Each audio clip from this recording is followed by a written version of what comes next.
Salam jumpa kembali, salam sejahtera untuk kita semua. Bapak, Ibu, saudara-saudariku yang terkasih dalam Tuhan kita Yesus Kristus, marilah kita mendengarkan dan merenungkan bacaan-bacaan kitab suci hari Selasa 16 Juni 2020. Bacaan pertama dari kitab pertama Raja-Raja, pasal 21, ayat 17 sampai 29. Tetapi datanglah firman Tuhan kepada Elia, orang Tisbe itu, bunyinya, "Bangunlah, pergilah menemui Ahab, raja Israel yang di Samaria. Ia telah pergi ke kebun anggur Nabot untuk mengambil kebun itu menjadi miliknya. Katakanlah kepadanya demikian, beginilah firman Tuhan, engkau telah membunuh serta merampas juga. Katakan pula kepadanya, beginilah firman Tuhan, di tempat anjing telah menjilat darah Nabot, di situ jugalah anjing akan menjilat darahmu." Kata Ahab kepada Elia, "Sekarang engkau mendapat aku, hai musuhku?" Jawabnya, "Memang sekarang aku mendapat engkau, karena engkau sudah memperbudak diri dengan melakukan apa yang jahat di mata Tuhan. Sesungguhnya aku akan mendatangkan malapetaka kepadamu, aku akan menyapu engkau dan melenyapkan setiap orang laki-laki dari keluarga Ahab, baik yang tinggi maupun yang rendah kedudukannya di Israel. Dan aku akan memperlakukan keluargamu sama seperti keluarga Yerobeam bin Nebat dan seperti keluarga Baesa bin Ahia, oleh karena engkau menimbulkan sakit hatiku dan oleh karena engkau mengakibatkan orang Israel berbuat dosa. Juga mengenai Isabel, Tuhan telah berfirman, anjing akan memakan Isabel di tembok luar Yisril. Siapa dari keluarga Ahab yang mati di kota akan dimakan anjing, dan yang mati di padang akan dimakan burung di udara. Sesudahnya, tidak pernah ada orang seperti Ahab yang memperbudak diri dengan melakukan apa yang jahat di mata Tuhan, karena ia telah dibujuk oleh Isabel istrinya. Bahkan ia telah berlaku sangat keji dengan mengikuti berhala-berhala, tepat seperti yang dilakukan oleh orang Amori yang telah dihalau Tuhan dari depan orang Israel." Segera sesudah Ahab mendengar perkataan itu, ia mengoyakkan pakaiannya, mengenakan kain kabung pada tubuhnya dan berpuasa. Bahkan ia tidur dengan memakai kain kabung dan berjalan dengan langkah lamban. Lalu datanglah firman Tuhan kepada Elia, orang Tisbe itu, "Sudahkah kau lihat bahwa Ahab merendahkan diri di hadapanku? Oleh karena ia telah merendahkan diri di hadapanku, maka aku tidak akan mendatangkan malapetaka dalam zamannya.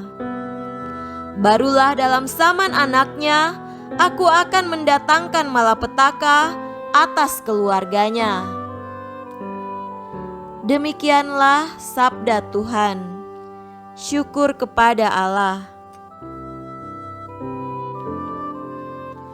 Tuhan beserta kita, sekarang dan selama-lamanya.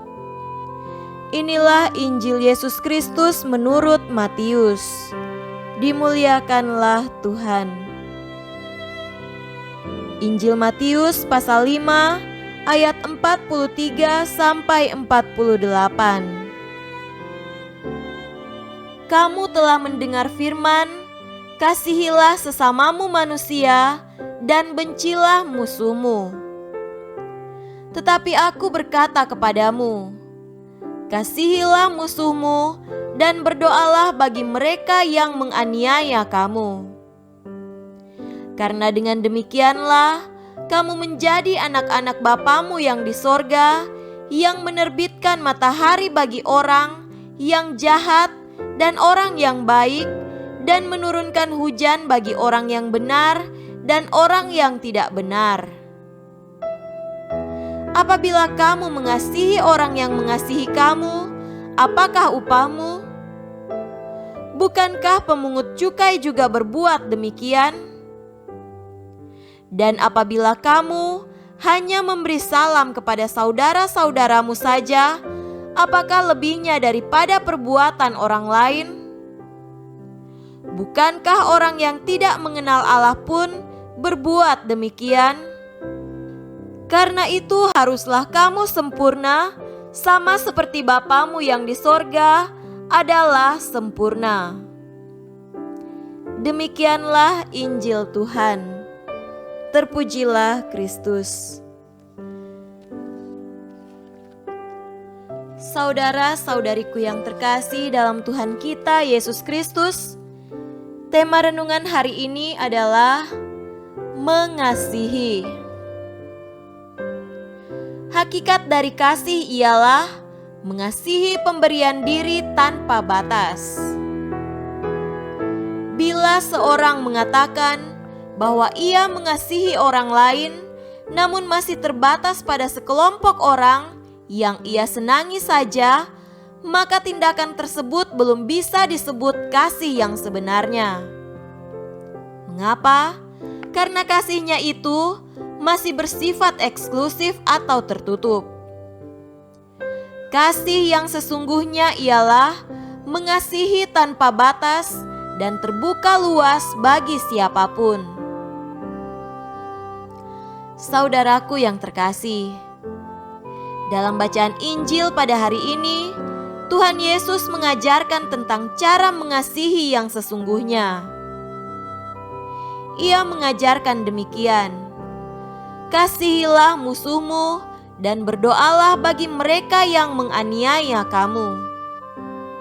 Dengan begitu, kamu menjadi anak-anak Bapa di surga. Tuhan Yesus mengajarkan hal yang mungkin saja tidak pernah dibayangkan oleh orang-orang pada zamannya.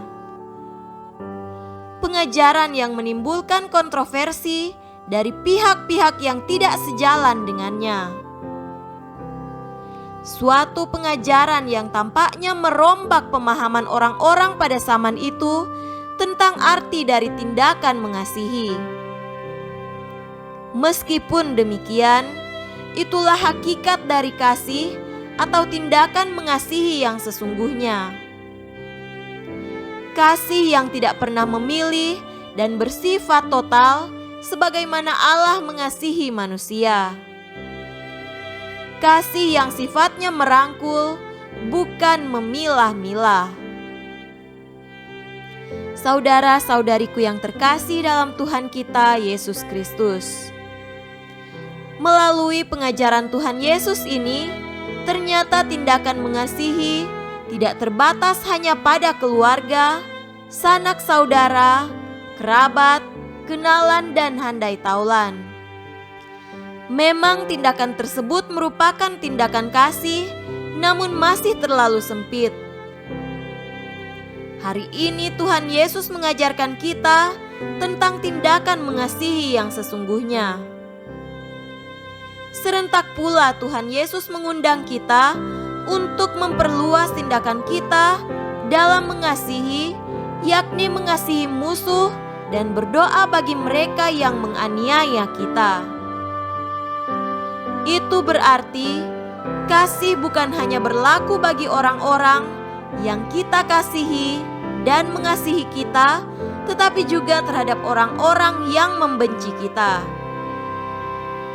Tuhan Yesus berkata, bila kita hanya mengasihi orang yang mengasihi kita, apakah upahnya? Tidak ada yang istimewa, sebab yang lebih istimewa, yakni bila kita melakukan sebaliknya. Terinspirasi dari ajaran Tuhan ini, mari kita perluas jangkauan kasih kita kepada sesama kita. Semoga demikian. Amin.